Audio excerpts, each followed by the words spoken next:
Welcome to a new episode of Leipzig Studies in Religion. In this series, we present publications by researchers from the Institute for the Study of Religion at Leipzig University. Today, we are taking a deep dive into a really powerful article by Christoph Klein. It's titled, When Christianity Became a Shūshi Tie, Cultural Encounters and Comparisons Between Europe and Japan and the Origins of a Global History of Religion. It was published in the Interdisciplinary Journal for Religion and Transformation in Contemporary Society, that's JRAGIAD, Volume 10, and a special issue in 2023. In Klein's work, it jumps right into this critical debate. It tackles something that I think can often feel like a paradox in post-colonial studies. When you read the literature, you see this strong, necessary critique of Western power, but sometimes that intense focus on power imbalance, on how Western concepts were just exported, well, it ends up reinforcing the very thing it's trying to criticize. That's exactly it. It's a kind of neo-Eurocentrism, where Europe always remains the main agent, whether as the hero or the villain, and it completely obscures the agency and, frankly, the intellectual achievements of non-Western cultures who were doing their own deep conceptual work long, long before the 19th century. So this deep dive has a pretty clear mission then. I'd say so. To really dismantle this idea that the concept of religion was purely a 19th century Western invention that other societies just had to, adopt and translate. Precisely. And we're using Japan as our case study here. Japan is such a fascinating case because it was threatened by colonization but never actually colonized. That lets us look at its history as a conceptual source, not just as a passive recipient. We're asking how Japan's cultural encounters actually helped form a truly global history of religion. And the whole argument seems to hinge on this idea of conceptual generalization. When two really advanced civilizations meet, they can't just, stare blankly at each other's belief systems. They have to categorize them. They have to use what they already know. Absolutely. Those encounters force comparison. They force translation on both sides. And that requires forming general comparative concepts. And the essential conceptual bridge in Japan is this term Shūshi. That's pronounced Shūshi. It's a term that really shows that Japan already had the intellectual tools for this kind of comparison long before someone like Francis Xavier ever showed up. Okay, let's unpack that history.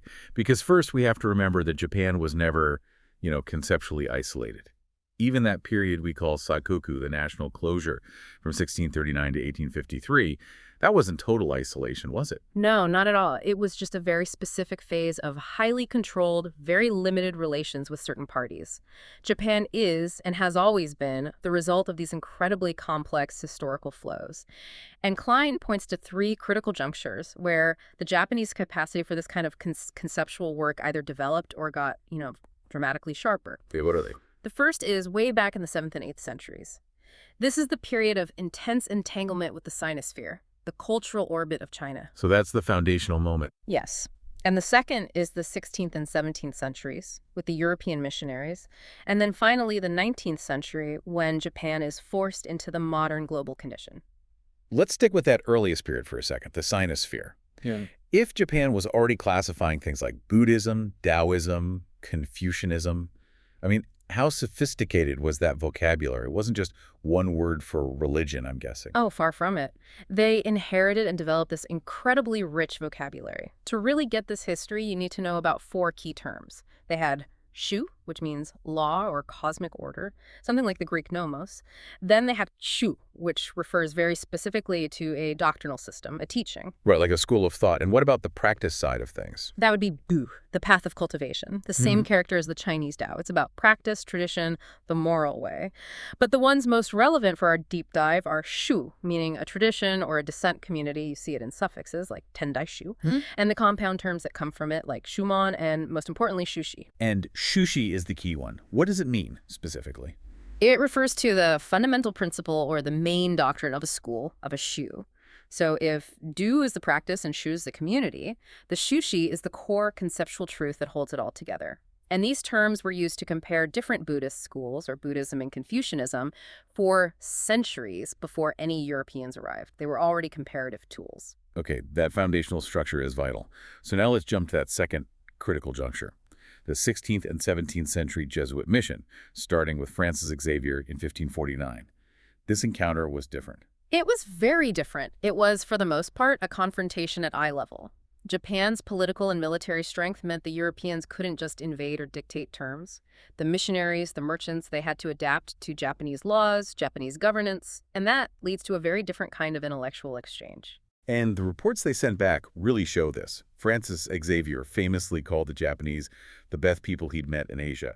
And there's that 1577 report that claimed, and this is amazing, that except for their religion, the Japanese were superior to the West in all regards. That respect, even if it's qualified, it completely framed their conceptual strategy. The Jesuits arrived with their one big generalizing term, religion. They look at the Japanese landscape, they see the worship of kami gods or spirits and photoks, which were Buddhas, and they decide this is all one religion that's just diversified into diversa sectas. But wait, wasn't that a bit, I don't know, condescending, a functional equivalence that sort of misses the point of the huge differences between, say, Shinto and different Buddhist schools? Oh, absolutely. But they debated them intensively with Buddhist monks, who they called bonzos. That's just a transliteration of Buzu. The Jesuits basically saw Buddhism as a deeply flawed but functional equivalent to Christianity. It had doctrines, it had institutions, and the very act of engaging in these high-level theological debates with them, that elevated Buddhism in European eyes.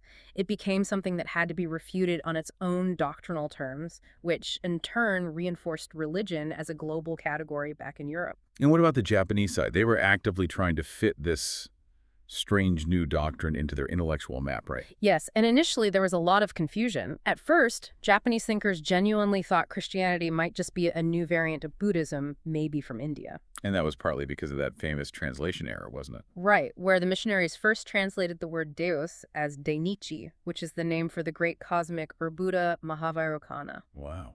That's a pretty massive conceptual misstep. It was, but the really profound conceptual move happened after that. Even when they figured out Christianity was totally outside the family of the Buddha, the Shaka, they still equated it functionally with Buddhism. They didn't invent a new category. They just applied their existing comparative terms, Shu, Shuman, or Shūshi. So by calling Christianity a Shūshi, they were treating it not as some alien unique thing, but as another definable doctrinal system with a core principle. Just like Tendai or Zen. Precisely. And that conceptual move changes everything. It's now a systemic doctrine. Sure, it was usually labeled as Ja or evil, an evil doctrine, Ja, a threat. But the term Shūshi allowed them to understand its mechanism, to get a handle on it, and challenge its core ideas. So this is Klein's fundamental point. Generalization was happening on both sides at the same time. Terms that were limited to monotheisms in Europe and terms that were limited to sinosphere traditions in Japan, they both got broadened to become global comparative concepts. Exactly. The seeds of a global history of religion are being sown right here, not just in 19th century German philosophy. That expansion of scope, that semantic sharpening, it was a direct result of this intense reciprocal encounter. And this encounter had consequences that just rippled out immediately. Oh, hugely. In Europe, you have these extensive Jesuit reports from Japan fueling an intellectual boom in the 17th century. Suddenly, thinkers are trying to map out world religions. And you see figures like Alexander Ross in 1653, whose work was incredibly influential. He solidifies this idea that religion is a global constitutive element of every single society. He called it the cement of religion. The Japanese encounter was the empirical proof for that universal claim. Okay, wait. So the same encounter that leads to Alexander Ross calling religion a cement in Europe, that same encounter leads to institutional paranoia and a massive state crackdown in Edo, Japan. How do those two things happen at once? That's where the story of unintended consequences really kicks in. After the total ban on Christianity in 1639, the Edo government enacted these severe, long-term institutional changes to make sure they could eradicate the Kirshitan Shumon, the Christian sect. And what were those mechanisms? What did they actually do? They set up two huge regulatory systems. First, the Dankasedo, or the parishioner system, and second, the Tarok, the temple registration system. This was bureaucratic warfare against Christianity. So essentially in Edo, Japan, you couldn't be unregistered? Having a religious affiliation as Shumon became a necessary civil requirement? Exactly. Every single individual was forced to register with a specific Buddhist temple, and they had to get a Shumon Ninbetsu Aratamashu certificate of individual religious verification. And they established special offices like the Shumon Aratamayaku, the Office for Religious Supervision, just to enforce all of this and root out any hint of false doctrines. And this policy just shows how central those existing comparative terms were. I mean, even into the early Meiji period, You had the public notice boards, the kusatsu, still prohibiting the evil sect of Christians, and using that old term, Kirtan Schumann. The irony here is just profound. This repressive policy, which was designed to enforce Buddhist registration and monitor everyone, it inadvertently achieved the individualization and confessionalization of Japanese Buddhism. How does state repression lead to confessionalization? That sounds backwards. Because the state enforced incredibly strict temple regulations, the Jinhanato, and it established the Honmatsu Seido, this rigid hierarchical system of main temples and subordinate temples, it forced clear, singular denominational identities. Before this, Buddhist practice was often more syncretic, more flexible, it overlapped with Shinto. But now, under state mandate, you had to be clearly identified as belonging to one distinct, regulated shu, or Shūshi. So, by forcing Buddhism to standardize itself, to define its own borders in opposition to this foreign, dangerous Shūshi of Christianity, the state unintentionally created the exact epistemic structures, the conceptual resources that made the later integration of Buddhism into the 19th century global concept of religion so seamless. It created a system where religious systems were understood as separate, defined, registered denominations. They were ready-made for global comparison. Which brings us to that third critical juncture. Global modernity in the 19th century. Japan's forced opening by Matthew Perry in 1853, the subsequent modernization. The state starts strategically appropriating Western knowledge, sending missions abroad to study everything. Right, and in the legal domain, you have the unequal treaties, starting with the Harris Treaty in 1858, and they force the translation of European legal terms like religion or cult.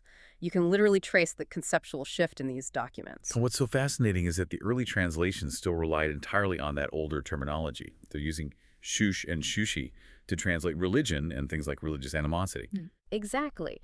Shūshi was still doing the heavy lifting as the highest level comparative concept. But the new Meiji government, after 1868, they were committed to modernizing their entire vocabulary to stand on equal footing with the West.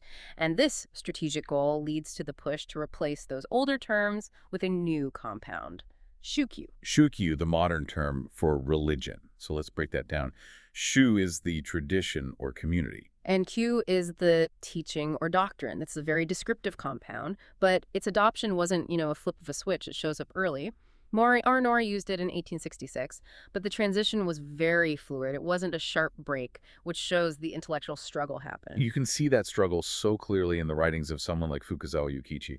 His 1875 work, Bunmadan no Garyaku, is so important here. It is, because Fukuzawa is still using Shūshi, Shumon, and Shūkyu almost interchangeably, side by side, when he's describing Christianity. That's not semantic sloppiness. That shows he's actively wrestling with how to standardize this concept. The semantic territory was still being negotiated. So it's not like they just threw out the old words overnight. Not at all. And the dictionary evidence confirms this. German-Japanese dictionaries from as late as 1872 still listed not just shuki, but also the old conceptual heavyweights, shushi, oshi, michi, and he, as equivalents for the German word religion.